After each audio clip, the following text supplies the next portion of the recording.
할렐루야. 우리 좌우예분들과 서로 축복하며 인사하십시다. 마음을 하나님께 둡시다. 마음이 콩밭대에 있다 하는 말이 있잖아요. 오늘 우리 이 시간을 가지고 상황을 가지고 설명하면 예배를 드리려고 이곳에 몸은 와 앉아 있는데 마음은 계모임에 가 있다. 그런 거요. 또 아니면 뭐 중계에 가 있다. 뭐 이런 거 그런 것을 갖다가 마음은 콩밭에 가 있다라고 하는 거죠.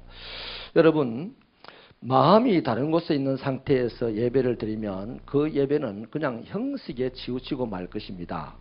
바리새인들이 주로 이런 스타일로 예배를 드렸기 때문에 성경의 말하기를 그들이 나에게 마음 두기를 싫어한다라고 합니다.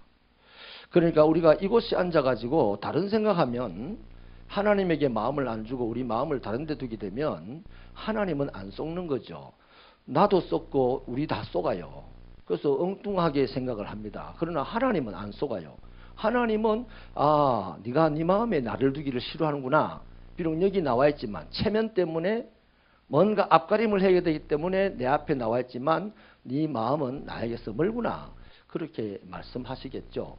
이것에 대해서 경계하신 예수님의 말씀이 무엇입니까? 네 물질이 있는 곳에 마음도 있다. 주님은 노골적으로 말했습니다. 노골적으로. 우리가 이곳에 나올 때 말이죠. 한 100만 원 들고 와가지고 딱 강대상에 올려놔 놓고 이렇게 예배를 드리면 틀림없이 그 마음이요. 오롯이 거기 있을 겁니다. 제가 옛날에 중학교 다닐 때 강릉을 가는 열차를 탔는데 밤에요. 영주에서 한 아저씨가 술이 취해가지고 차를 탔어요. 그 열차 선반에다가 신문지 뭉탱이를 만한 거를 이렇게 탁 올리더만 이것이 말이요 300만 원인데 가지고 가고 싶은 사람 가져가세요 하고는 그 사람 그게 오늘 가버렸어요. 그래서 다른 데 가가지고 한참 몇 시간 동안 있다가 왔어요. 그런데 그게 그 다리 가만히 있어요. 아무도 안 쳐다보더라고. 내가 그 길을 쳐다보는 것만 해도 혹시 누가 나를 도둑놈 취급할까 봐가지고 그건 전부 다 안 쳐다보는 척 하면서 누가 저걸 만지나 하고 보는 거야. 그 술 취한 아저씨가 머리가 비상하다는 것을 중학교 깨달았어요. 여러분 마음이 하나님에게 있기를 바랍니다. 아멘이십니까? 꼭 하나님께 있어야 됩니다. 여러분 느헤미야는요 고레스 왕 때에 바벨론 포로들이 귀환하라고 포로 잡혀간 지 70년이 되어서 귀환하라고 칙령을 내렸거든요. 그런데 그때보다도 훨씬 뒤 100년이나 거의 다 지나서 아닥사스다 왕 때에 그 왕의 최측근 술관원이었습니다. 그러니까 왕의 생명을 가장 가까이서 지키는 직책을 맡은 사람이었거든요. 거기다가 지금 왕이 수상궁에 있다고 했는데 그 수상궁은 겨울 그 피서지예요. 왕의 겨울 피서지가 수상궁입니다. 그러니까 피서지에 이제 왕궁을 겨울에 피서를 가서 옮겨갔으니까 거기는 밤마다 매일같이 그냥 잔치가 벌어지고 연회가 벌어질 거예요. 그러니까 이 술 맡은 관원장으로서 얼마나 바빴겠습니까? 또 얼마나 명예로웠겠고 얼마나 권세가 있었겠으며 얼마나 부귀광명을 누렸겠어요. 그러니까 이런 차원에서 보면 100년이라는 세월, 뭐 고향에서 떠나온 세월 내비두고 고레스라는 왕이 고향으로 돌아가도 좋다고 말한 시점부터 100년이나 지난 세월에 그 페르사에서 가장 부귀영화를 누리는 이 사람이 유대 땅 일에 대해서 관심을 가질 만한 환경이 될까요? 안 됩니다. 별로 유대 땅 다 잊어버렸어요. 그냥 페르시아 사람 돼버렸어요. 대부분이. 그런데 놀랍게도 이 느헤미야는 여전히 유대 땅에 대한 관심이 많았는데 오늘 본문에 보니까 자기 친척이 유대 땅에서 와서 그 상황을 알려주는데 너무너무 고통스럽다는 것입니다. 힘들다는 것입니다. 그래서 어떻게 이 사람이 그 오랜 세월 동안 페르사 사람이 다 되어버렸고 페르사에서도 가장 유력한 사람이 되었는데 그 유대 땅에 무슨 관심을 그렇게 두고 있을까? 성경이 설명은 안 합니다. 그런데 느헤미야라는 이름 뜻이 하나님의 위로라는 뜻을 갖고 있는 걸로 봐서 느헤미야의 아버지 어머니가 굉장한 신실한 신앙인인가 봐요.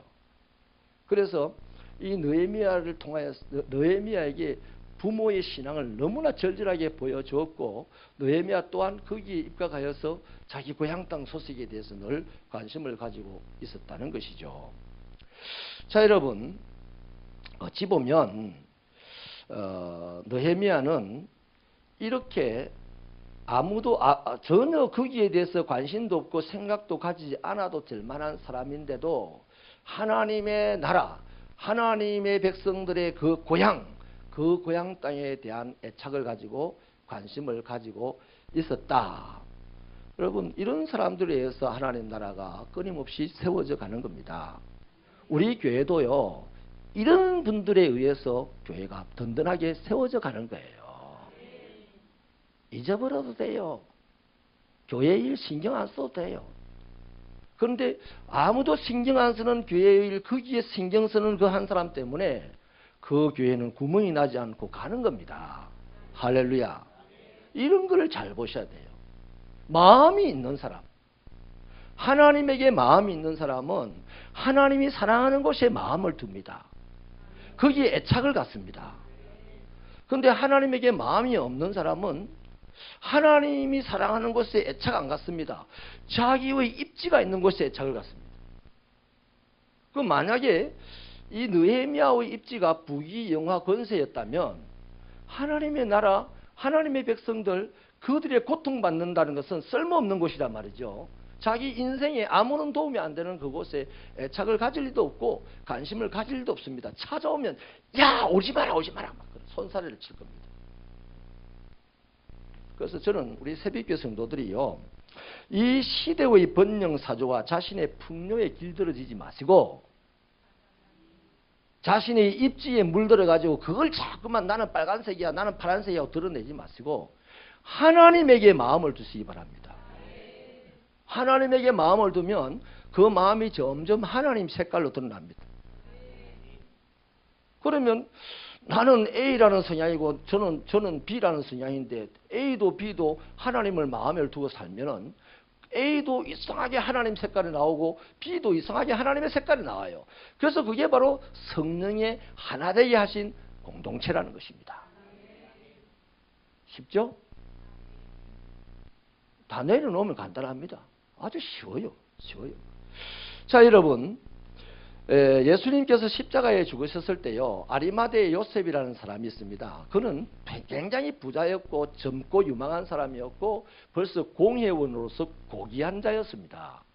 그런 사람, 지금 욕먹고 저주받고 죽은 예수의 신경을 쓰면 그 사람 입지가 흔들릴 수밖에 없어요. 그런데 그 사람은 그 모든 것을 동원하여서 진주이신 예수의 무덤을 샀습니다. 예수에게 그 무덤을 들었습니다. 아멘. 그리고 그 다음 성경은 그 사람의 행적을 이야기 안 합니다. 근데 저는 틀림없다고 봐요. 그 사람은요, 이름도 없이 빛도 없이 주의 그늘진 곳에, 남들이 손대지 않는 그곳에 가서 손대며 주의 나라를 이루었을 것이 틀림없어요. 이름이 나타나는 거 전혀 관심이 없었을 겁니다. 죽으신 예수를 위하여 자기 모든 것을 다 동원해서 생명을 걸고 무덤을 사서 예수님에게 드렸는데, 그래서 동네 소문도 안 났는데 그 어디서 입신양명 하겠습니까? 입신양명 포기했어요. 자기 이름 나는 거 포기했어요. 가장 이 이유로 나는 그냥 예수의 나라의 일에 어디 구멍난 데 있으면 그거나 떼우면서 살란다. 그러면서 이름 없이, 그거지 아니지, 빛도 없이 감사하며 섬기리라. 그게 바로 아리마대 요셉의 노래입니다. 제 말입니다. 사실인지 아닌지 몰라요. 요셉이 틀림없이 그때 노래가 있었으면 그걸 18번으로 했을 거다 이 말이에요. 할렐루야. 자, 여러분, 우리는요, 솔직히 지금 번영과 풍요의 시대를 살아가고 있습니다. 그렇기 때문에 하나님에게 마음 두기가 쉽지 않습니다. 번영이라는 것에 또 풍요라는 것에 마음을 두고 살고 싶지. 몸은 여기 왔지만 주여 우리 집이 부자되게 해주세요. 뭐 이런 거에 신경이 마음을 두고 있지 주의 나라에 마음을 두냐? 냉정하게 따져보면 그게 아니다. 이 점이 오늘 우리를 싸구려 신앙으로 지금 만들어 놓은 거예요. 아무 맥 없는 그냥 기독교인들로 만들어 놓은 거예요. 그래서 조금 더 심해지니까 이제 뭐 개독교라는 사람들도 있고 그렇잖아요. 이걸 회복시켜야 됩니다. 다시 한번 갱신시켜야 됩니다. 갱신이 뭡니까? 내 마음이 물질과 번영에 가 있습니다. 그래서 그런 사람들 구미에 딱 맞는 번영 신학이 한국에 들어와 가지고 한국 기독교를 다 망쳐버렸습니다. 예수 믿으면 복 받는다. 예수 믿으면 죽은 자도 살아난다. 이러한 번영 신학이 한때는 좋았습니다. 가난했을 때는 좋아요. 60년대, 70년대는 좋았습니다. 그런데 정말로 80년대 이후로 대한민국이 세계적으로 번영하게 되니까 그들의 마음이 하나님께로 돌아갔습니까? 아니에요. 이 번영을 지키기 위해서 사람 죽이는 것까지 서슴없이 하는 것이 바로 그들이었습니다. 누구 한 사람 죽는 것도 전혀 상관없어요. 정말로 내 마음을 하나님에 두고 있으면 저 이역만리 100년, 170년 전에 저거가 잘못해가지고 그렇게 고통받는 그 이스라엘 사람들, 재수 없는 인간들을 위해서 오늘 170년이 지난 오늘 눈물을 흘리면서 가슴 아파하는 사람, 바로 그게 하나님에게 마음을 둔 사람입니다. 그 하나님에게 마음을 안 뒀으면 재수 없다 야 말하지 마라. 그것들 때문에 내가 이곳에 팔려와가지고 내가 오늘 그 가까스로 내가 비서실장이 됐다. 더 이상 이야기하지 마라. 이럴 거다. 이런 식의 여러분 바리새인들 보십시오. 바리새인들의 마음이 잘 먹고 잘 사는데 또 사람들에게 대접받는 데 있었습니다. 사람들에게 인기 좋은 데 있었습니다. 그러니까 그들은 예수님에게 관심이 전혀 없었어요. 그 예수님이 오셨습니다. 예수님이 자기들의 이익에 반합니다. 그래서 예수님을 미워하고 죽였습니다. 오늘 또 오시는 예수를 죽인다고 한다면, 오늘 또 만약에 예수님이 다시 이곳에 오신다, 이 예수를 죽이려고 덤벼드는 사람은 교회 안에 있을 거예요. 세상은 그냥 객관적입니다. 세상은 남을 나라예요. 그런데 교회 안에 있는 기득권자들, 교회 안에 하나님에게 마음을 두지 아니하고 번영에 마음을 두고 자기 입신에 마음을 두고 있는 사람들은 그것을 싫어하는 예수님이 오면 오지 말라고 막는 거예요. 그래서 자신이 예수를 이렇게 설명을 하는 겁니다. 이게 우리를 피폐하게 만드는 거예요. 인정하시면 아멘 하십시다. 그래서 저와 여러분이요, 이제 갱신돼야 될 때가 됐습니다. 진짜 우리 예수 믿고 행복하려면, 오늘도 내가 이곳에 와서 찬송하는 것이 행복하려면 내 마음을 하나님에게 두면 행복해요. 근데 내 마음을 하나님 외의 다른 것에 두면 행복한 척 해야 돼. 근데 실제로는 안 행복해요. 그래서 거기에 중첩되고 차곡차곡 쌓이게 되면 그 사람은 찬양을 엄청 열심히 했는데 눈은 표독스러워요. 기도는 엄청나게 열심히 했는데 입은 막 그냥 학보다 더 뾰족해. 이런 사람들이라는 거야. 대한민국에 이런 사람들이 얼마나 많냐면, 예수 믿는다는 사람들 중에, 오래 믿은 사람들 중에. 예? 여러분, 그렇다고 해서 제가 세상을 성실하게 살지 말라는 얘기는 아니에요. 보십시오. 느헤미야가 마음을 하나님에게 절절하게 두고 있었습니다만 그는 왕의 남자였어요.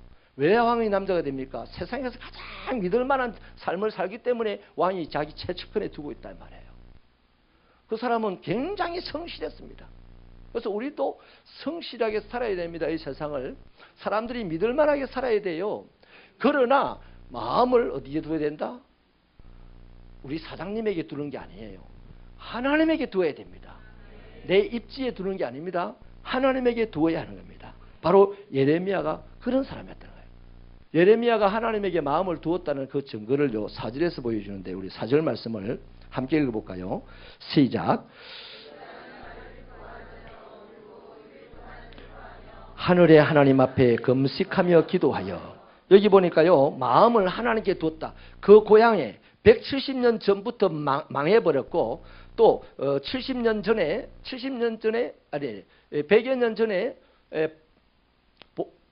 귀환을 시켰는데 거기 가서 성전도 짓고 성벽도 짓고 뭐 이렇게 열심히 뭐 한다고 했지만 지지부진했습니다. 그래서 지금 이 170년이 지난 이 어간에도 거기는 사람이 살 수 없을 만큼 고통스러운 땅이라는 소식을 들었을 때에 이 느헤미야가 하나님 앞에서 울고 기도하고 수일 동안 슬퍼했다. 금식했다 이럽니다.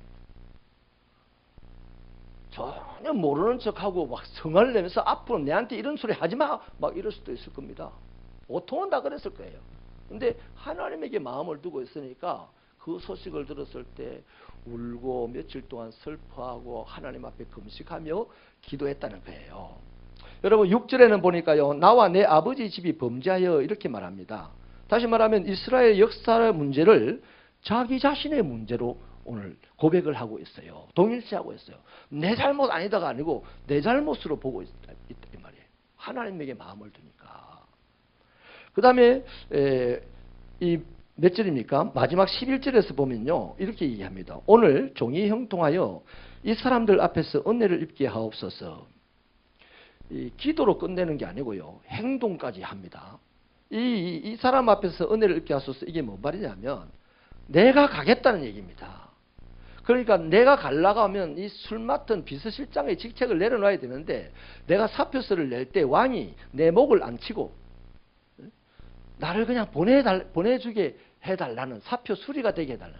우리는 어쨌든 기어 올라가려고 다른 사람도 짓밟고 죽이는데, 이 사람은 그 자리를 내려놓으려고, 그 가망 없는 그 이스라엘을 위하여 자기 직책을 내려놓으려고 하는, 이것이 바로 하나님에게 마음을 둔 자의 모습입니다. 여러분, 하나님에게 마음을 둔 자는요, 교회의 지도자가 어려움을 당한다 이러면 그 사람이 뭔가 잘못하니까 어려움을 당하겠지, 뭐. 하나님에게 마음을 둔 자는 그렇지 않습니다. 그 지도자가 잘못되기를 바라는 마음이 있는 사람은 그런 소리 합니다. 근데 하나님의 마음을 둔 사람은요, 그것을 자기 일로 생각하고, 지도자가 무너지면 안 됩니다. 하나님, 지도자가 무너지면 나도 무너집니다. 여러분, 새벽교회 담임 목사가 무너지면 나도 무너집니다라고 고백하는 분 있습니까? 하나님에게 마음을 둔 사람은 당연히 그래 됩니다. 여러분, 새끼손가락이 하나 잘려나가면 여러분 인생이 장애인 됩니다. 그거 힘들어요, 안 힘들어요? 우리가 정말로 하나님의 사람들이라면 하나님께서 한 가족을 만들어줬는데, 우리 가족 중에 하나가 막 엎어지고 자빠지고 뭐 쓰러지고 하는데 그냥 있을 수 있습니까? 하나님을 향한 마음을 가지고 있는 사람 그냥 못 있어요. 그냥 가슴을 채하고 괴로워해야 되고, 우리 교인들 가운데 누가 실수를 해가지고 막 어려움을 당한다 그러면 그것이 내 때문에 어려움을 당하는가 싶어가지고 막 함께 기도해주고 중보해주고 울어주고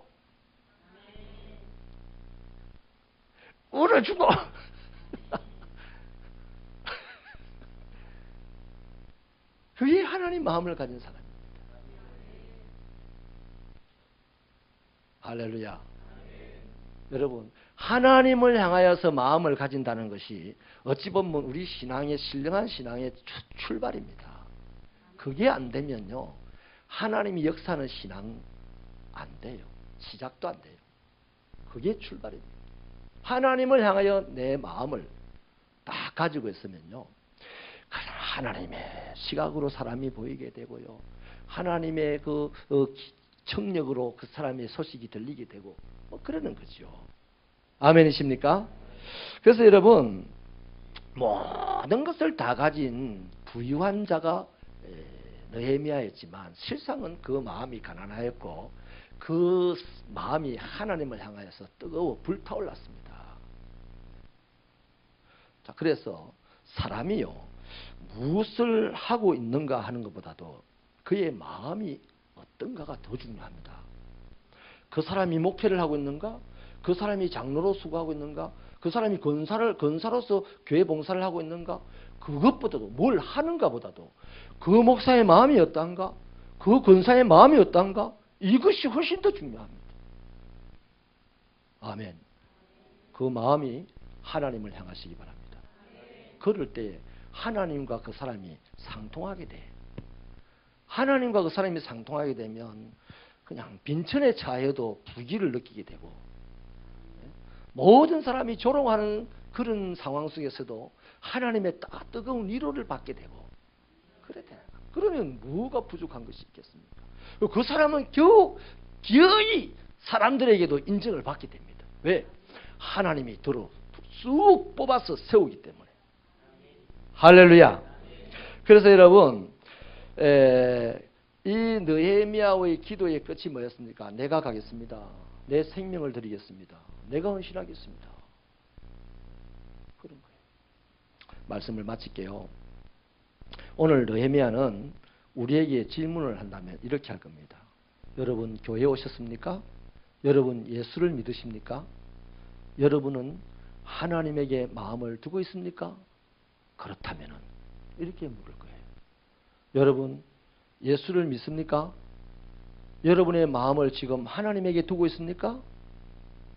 내게 있는 모든 것이 다 없어져도 하나님, 내가 마음에 두고 있는 하나님 한 분 계시면 족하나이다. 이럴 수 있습니까? 근데 마지막 가면 합니다. 그거야. 마지막 가면. 그래서 마지막 갈 때까지는 우리가 안 신령하다는 거예요. 처음부터 우리가 그렇게 하면 그 사람은 신령한 삶의 경지에 들어가서 하나님의 역사가 날마다 나타나는 인생이 될 줄로 믿으시면 아멘입니다.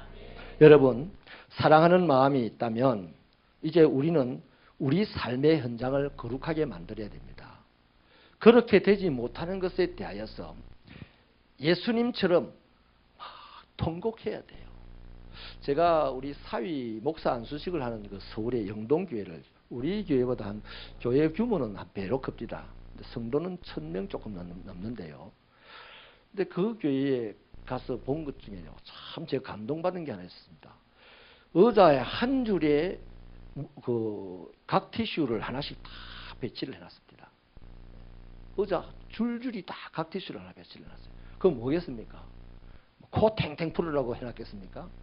예배 시간에 코 탱탱 풀 일은 별로 없어요. 근데 많이 울으라고 그러는 거예요. 그 울면 눈물이 흐르고 콧물이 같이 흐르니까 그건 또 바닥에 떨어지면 안 되니까 닦으라고 각 티슈를 배치를 해놨어요.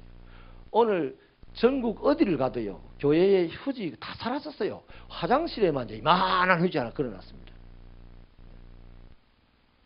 우리 새벽기도 성도 여러분, 하나님에게 마음을 두고 사십시다. 하나님에게 마음을 두고 꼭 사셔서 우리가 무엇을 하든지요, 내가 무슨 일을 하든지가 중요한 게 아닙니다. 느헤미야는 이방 나라에 술맛 봐주는 비서실장이었어요. 독이 들었는지 안 들었는지. 그 어찌 보면 하나님 나라의 율법으로 보면 조금 개상망측한 일일 수 있습니다. 그러나 느헤미야가 그 일을 하는 것이 중요한 것이 아니고요. 또 느헤미야가 1차 귀환 때 안 가고 2차 귀환 때 안 가고 그 이유를 밝히는 게 중요한 것이 아니고, 때가 되었을 때 자기 생명을 드릴 수 있는, 자기 직책을 내려놓을 수 있는 그런 것이 있더라. 그게 무엇 때문인가? 언제나 하나님을 향하여서 마음을 두고 있었기 때문이다. 170년 세월이 지나도 그 부모로부터 흘러내려온 하나님을 향한 마음이 그에게도 사그러들지 않고 고스란히 있음으로 말미암아 하나님의 때, 자기의 주어진 그 때에 걸음하나 살려라 도망가지 아니하고 자기의 신앙을 온전히 드러낸 이 느헤미야의 신앙이 오늘 우리가 갱신되어야 될 신앙인 줄로 믿습니다. 하나님의 사람은 마음을 하나님에게 두고 살아야 됩니다. 그 사람은 반드시 어떤 상황에서도 하나님의 영광을 드러내는 사람이 될 줄로 믿으시면 두 손 들고 아멘입니다. 기도하시겠습니다.